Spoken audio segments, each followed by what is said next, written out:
Ya agak lucu aja kalau dia bilang bahwasanya surat pencekalannya tidak diberikan gitu loh, ya. Pasti sudah diberikan. Ya masalah berakhir atau tidak berakhir itu adalah wewenang ya dari kepolisian ya dan juga dari jaksa dan juga penegak PN ya, PN Jakarta Selatan itu yang sedang mereka lakukan rapid gitu loh. Ya.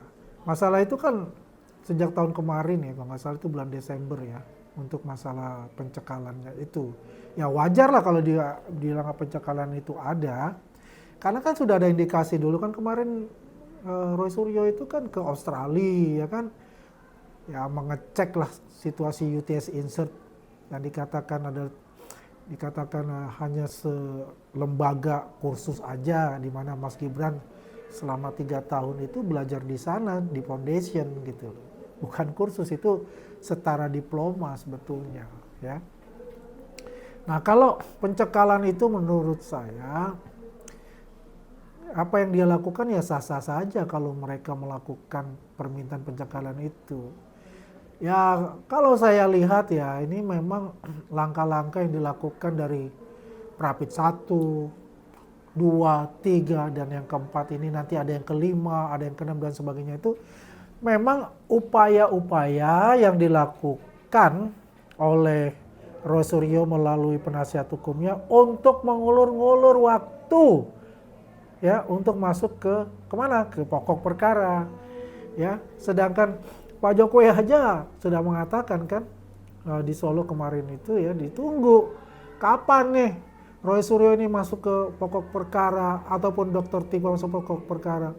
Kalau dulu mereka itu selalu membuat suatu narasi ya yang mengatakan baik di mainstream, media mainstream maupun di podcast itu bahwa Pak Jokowi tidak akan berani tampil ataupun hadir di pengadilan pokok perkara. Dan akhirnya publik semua mengetahui kan. Ya, yang membuat kata-kata itu adalah mereka, tapi mereka sendiri takut untuk bisa menghadiri pokok perkara. Sekarang saya mau tanya, kalau kita tanya kepada mereka, punyakah mereka yang dinamakan barang bukti? Punyakah mereka saksi-saksi yang berkuliah bersama beliau? Mereka tuh tidak punya sama sekali, ya. Makanya mereka ini mencoba untuk bisa mengulur-ngulur waktu sambil mencari celah-celah untuk keluar, ya, dari lingkaran yang tidak berujung itu, sehingga mereka merasa bebas. Itu tujuan utama mereka. Padahal kalau mau diselesaikan ini segera, ya mereka harus hadir di sidang pokok perkara. Nah yang menarik ini, Roy Suryo kan sudah mempunyai planning tuh. Sampai kapan? Ya mungkin bisa sampai 19 kali mungkin ya. Jadi istilahnya dari dulu saya katakan, Roy Suryo itu adalah seorang pengecut. Ya, kau orang pengecut Roy. Ya, kalau kita mau ya kita diskusi, ayo. Di mana? Ayo kita diskusi di media mainstream juga boleh untuk bicara itu. Jangan membuat narasi-narasi lagi lah, ya, yang memojokkan Pak Jokowi, ya katanya tidak tahu hukum dan apa. Anda yang tidak tahu hukum, Anda yang so tahu. Semua serba bisa menurut Anda, ya. Kita lihat aja kemarin ya, di mana di stasiun TV ya, bagaimana attitude dalam berargumentasi itu, ya. Etika dan attitude itu tidak ada sama sekali dilakukan, karena selalu yang diglorifikasikan adalah pembenaran diri itu. Tidak bisa menerima pendapat yang benar. Semua pendapat dari orang lain selain dari dirinya itu adalah salah. Ya, itu kita perlu garis bawahi untuk itu. Publik juga bisa mengetahui ya apa yang dilakukan, upaya-upaya apa yang dilakukan itu. Itu sangat membuat kami itu adalah sesuatu yang obstruction of justice kalau kita lihat ini. Ya kalau apa yang telah dilakukan selama ini oleh Polda Metro Jaya ya dalam penyelidikan itu begitu hati-hati, begitu transparan dan juga due processing law itu berjalan gitu loh. Ya, tidak berat sebelah untuk itu. Malah kalau kita lihat apa yang selama ini lakukan, ya, mereka tidak ditahan, tidak diapa-apakan gitu loh. Ya. Ya, konsekuensinya kalau mereka melanggar hukum terus ditemukan ada sprindik baru dimasukkan, ya itu adalah hak penyidik Polda Metro Jaya untuk itu. Ya. Diberikan atau tidak ya saya tidak mengetahui, itu adalah haknya Polda Metro Jaya. Yudahlah, nggak usah berkelat-kelit lah, ya, nggak usah propat perapit lah. Ya. Dari awal pun waktu di bulan November, ya, saya men-challenge kok. Kalau merasa dikriminalisasi, lakukan saat itu adalah pra-peradilan. Mereka nggak berani, karena KUHP lama, Undang-Undang Nomor 8 tahun 81 itu hanya sekali perapit. Ya. Kemudian kalau pokok perkara berjalan, perapitnya itu selesai secara otomatis gitu. Mereka nggak berani melakukan itu. Yang saya katakan mereka tidak punya barang bukti, mereka tidak punya saksi, dan semuanya berdasarkan asumsi dan pembenaran dari mereka itu yang berkedok sebagai ilmuwan. Ya, intinya itu. Jadi mengenai KUHP baru, kalau Undang-Undang Nomor 20 tahun 2025 itu memang dikedepankan yang namanya restoratif justice, ya. Ya, katakanlah agak diuntungkan lah, ya, yang mereka melakukan perapit karena tidak ada batasan dalam melakukan perapit itu, gitu loh. Seperti itu, ya. Jadi kalau kita lihat di sini, apa yang dilakukan itu ya itu hak mereka, hak konstitusi mereka, dan kita serahkan saja kepada hakim tunggal pra peradilan untuk segeralah, ya, jangan berlama-lama, ya, sudah ditolak aja nanti kalau ada perapit-perapitnya lagi, biar cepat masuk pokok perkara, ya, itu baru namanya gentle Roy Suryo, begitu.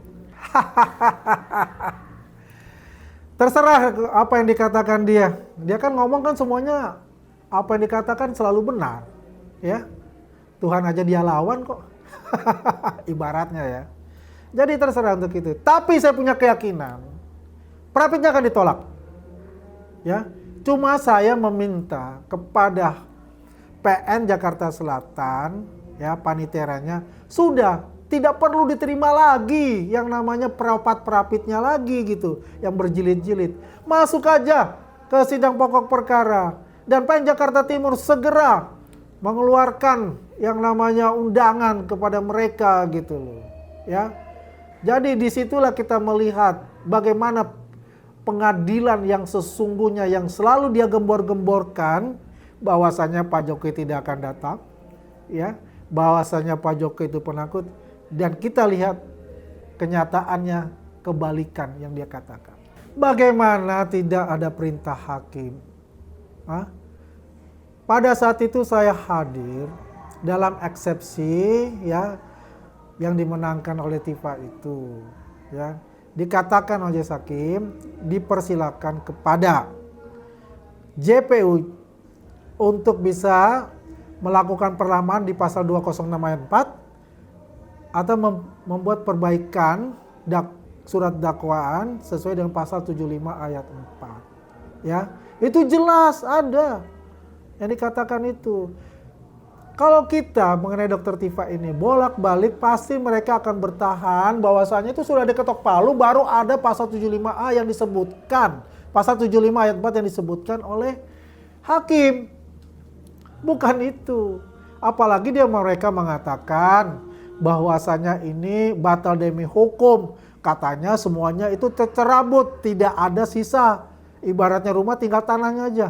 Come on, semua ahli hukum telah mengatakan batal demi hukum, yaitu adalah surat dakwaannya batal, bukan pokok perkaranya atau materinya, karena itu belum sampai masuk, ya, dalam persidangan pokok perkara. Makanya diajukanlah yang namanya perbaikan itu, pasal 75 ayat 4, dan sudah diberikan kepada Pengadilan Negeri Jakarta Timur. dan sudah diregister nomor dan tanggalnya. Makanya kemarin tanggal 13 itu dipanggil Dr. Tifa itu.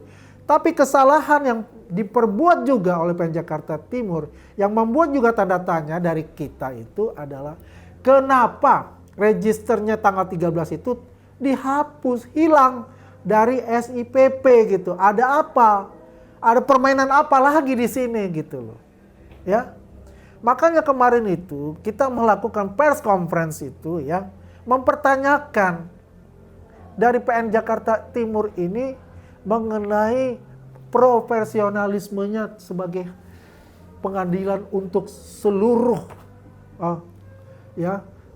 golongan, seluruh masyarakat Indonesia. Dengan kondisi ini gitu loh.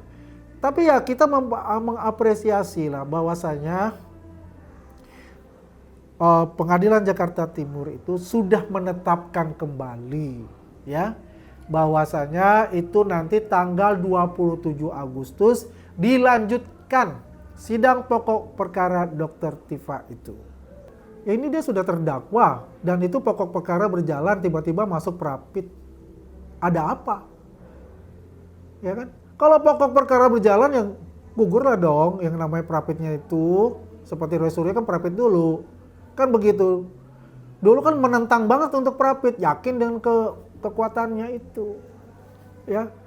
Padahal belum masuk pokok perkara sudah mengatakan first flag. Artinya bebas atau onslaught. Nggak ada. Seperti itu gitu loh.